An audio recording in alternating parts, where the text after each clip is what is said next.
Aujourd'hui, la principale actualité concerne la flotte fantôme russe. Ici, des événements qui se déroulent bien au-delà des côtes ukrainiennes témoignent d'un changement dans la manière dont la pression est exercée sur l'économie de guerre russe. En quelques jours, des actions menées dans 2 mers éloignées se sont alignées en termes de timing et d'effet, fermant des routes sur lesquelles Moscou comptait pour maintenir l'exportation de son pétrole. Sur cette même courte période, les États-Unis et l'Ukraine ont frappé la logistique maritime russe sur des théâtres différents. Dans les Caraïbes, les forces américaines sont intervenues pour saisir le pétrolier Olina, un navire de la flotte fantôme sans pavillon opérant sous un faux drapeau et inscrit sur plusieurs listes de sanctions, le retirant du service alors qu'il était encore en mer. Au même moment, un pétrolier à destination de la Russie a été touché par un drone en mer Noire, près de la côte nord de la Turquie, endommagé au point de devoir s'arrêter, demander de l'aide et se soumettre à une inspection au lieu de poursuivre vers le port de Novorossiysk. Il s'agissait d'interventions qui ont retiré des navires de la circulation et non de simples déclarations ou avertissements. Du côté américain, l'opération s'est concentrée sur la saisie de l'Olina, un pétrolier de la flotte fantôme déjà sanctionné sous un autre nom pour avoir transporté du pétrole russe et désormais sans pavillon valide.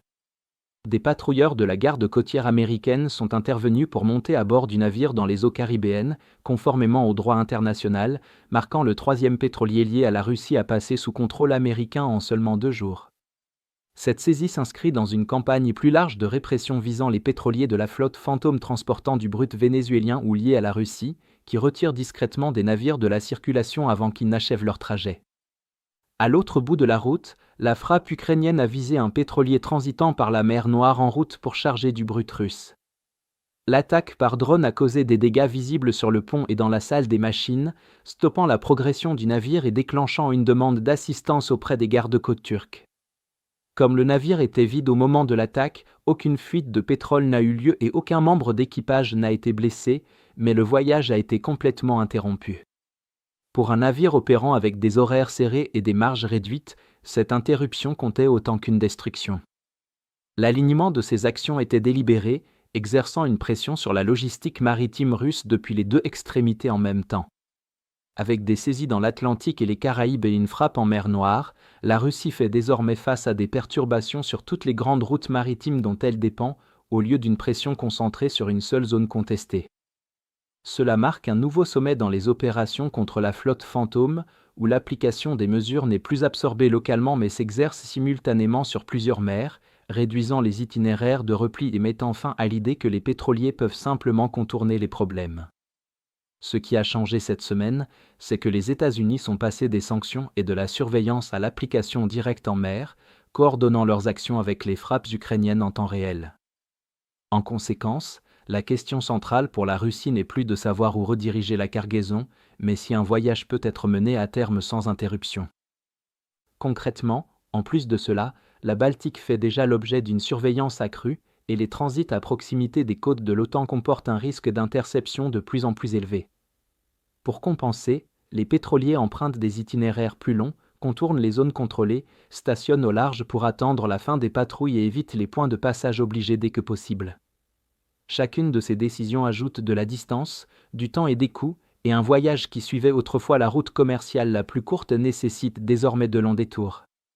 Ces coûts supplémentaires s'accumulent rapidement, car des trajets plus longs réduisent le nombre de voyages qu'un pétrolier peut effectuer chaque année, et même lorsque les navires ne sont ni saisis ni frappés, l'effort pour échapper à l'application des mesures sur plusieurs mers rogne directement la rentabilité et la capacité. En somme, l'application mondiale des sanctions transforme chaque mille parcouru en un risque, réduisant la flotte fantôme utilisable par la Russie non pas par la destruction, mais par le coût et l'inefficacité. Dans l'ensemble, ces actions parallèles montrent comment une pression coordonnée peut transformer l'environnement maritime bien au-delà d'une simple frappe ou saisie. Les effets concrets s'accumulent rapidement. Chaque pétrolier saisi ou mis hors service retire immédiatement de la capacité de transport, perturbe les calendriers de chargement dans des hubs comme Novorossiysk et Ust-Luga, et envoie également un signal aux assureurs et aux États du pavillon que l'application des sanctions est active et imprévisible. En agissant dans différents théâtres au même moment, les États-Unis et l'Ukraine ont transformé une perturbation régionale en un problème mondial pour la logistique pétrolière russe. Les corridors maritimes sécurisés disparaissent un à mesure que l'application des sanctions s'étend à plusieurs mers. À mesure que ces brèches s'élargissent, les flux de revenus qui soutiennent l'effort de guerre russe sont de plus en plus mis à mal. Si vous souhaitez découvrir d'autres développements importants d'aujourd'hui que nous n'avons pas pu aborder dans cette vidéo, n'hésitez pas à consulter notre carte interactive de l'actualité. Le lien vers notre carte interactive se trouve dans la description ci-dessous. Merci d'avoir regardé cette mise à jour, et un merci tout particulier à tous ceux qui suivent déjà notre carte interactive.